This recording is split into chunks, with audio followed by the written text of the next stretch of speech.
생체 리듬이 깨지면 나타나는 증상 6가지. 만성 스트레스와 운동 부족이 원인인 생체 리듬의 불균형. 더 큰 병이 찾아오기 전에 몸과 마음의 소리에 귀 기울여 볼까요? 1. 짜증. 피곤해, 힘들어를 입에 달고 사는 현대인들의 머릿속을 지배하는 주된 감정은 무엇일까요? 그전에는 아무렇지 않게 넘어갈 수 있던 이들이 언젠가부터 피카츄가 전기를 찌릿찌릿 보내듯 짜증 폭발을 일으킨다면 주목하세요. 짜증난 상태를 그대로 두면 서서히 우울감이 마음에 퍼지게 될지도 모르니까요.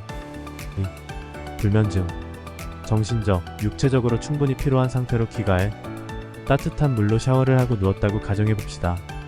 하루 동안 있었던 일을 떠올리다가 정신없이 잠에 빠져들어야 하는 게 정상이죠. 적당한 범위의 스트레스를 초과했을 경우엔 아무리 자려고 해도 잠이 오질 않습니다. 뜬 눈으로, 감은 눈으로 밤을 지새우다 또다시 직장으로 가는 당신. 생체 리듬이 깨지면 나타나는 대표 증상을 겪고 있다고 할 수 있습니다. 3. 부정적인 생각. 혹시 잠 못 드는 이유가 끊임없는 불평, 불만, 미래에 대한 불안감 때문은 아닌가요? 그럴 수밖에 없는 상황인 것은 맞지만 노력을 해서라도 생각의 스위치를 바꿔야 합니다. 긍정적인 방향으로요. 정적인 생각은 확산되기가 쉽습니다. 곰팡이처럼 말이에요.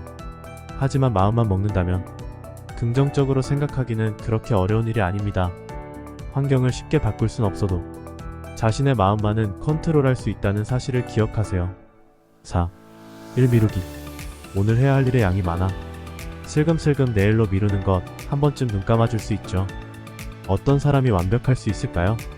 하지만 우리 몸의 생체 리듬이 망가지면 끊임없이 일을 미루게 됩니다.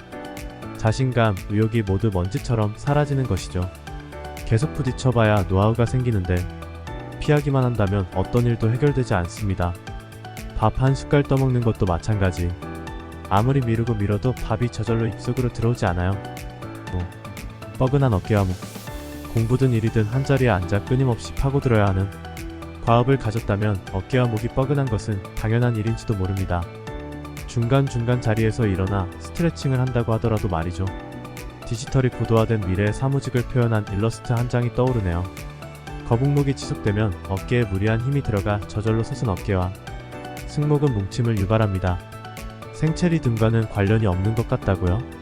자세 교정만 똑바로 해도 두통이 완화되고 스트레스에 강한 사고를 가질 수 있답니다. 6. 침대와 한 몸. 몸을 움직여야 하는데 집에만 돌아오면 침대와 한 몸이 되는 여러분. 이 글을 쓰는 에디터도 남일 같지 않아 할 말이 없는데요.